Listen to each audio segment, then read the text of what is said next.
नमस्कार. आज मी बनवत आहे कोबीच्या पानाची भाजी. आपल्याला याकरता खूप असे मोठे मोठे पानं घ्यायचे नाही आहेत. मीडियम साईजचे पानं घ्यायचे आहेत आणि पानांना डाग वगैरे काही नसावा. जर खूप जाड दांड्या वाटत असतील तर त्या आपण काढू शकतो. नाहीतर आपण कुकरमध्ये शिजवतो तर त्या शिजून जातात. भाजीला छान धुवून घ्यायचं आणि तिला बारीक कट करून आपल्याला कुकरमध्ये एक 4 ते 5 शिट्ट्या देऊन शिजवायच्या असतात. कारण हे पानं शिजायला वेळ लागतो. पानं बॉईल झालेले आहेत, ते छान शिजलेले आहेत. एक 5 मिनटानंतर गरम पाणी फेकून द्यायचं आणि त्यामध्ये भरपूर थंड पाणी घालायचं आणि हे पत्ते आपल्याला पाण्यातून छान पिळून घ्यायचे आहेत. पिळून घेतल्यावर ह्या पत्त्यांना आपल्याला सुटं करून ठेवायचं आहे, मोकळं करायचं आहे. आणि आता याला मी बाजूला ठेवते आणि एका कढईमध्ये मी 3 टेबलस्पून ऑइल घालत आहे आणि 2 मोठे कांदे उभे कट करून यामध्ये घालत आहे.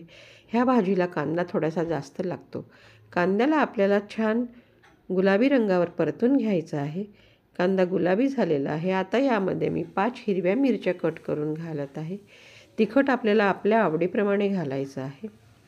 मिरचीला छान मिनिटभर परतवून घ्यायचं आहे आणि आता यामध्ये मी 1 टमाटर कट करून घालत आहे.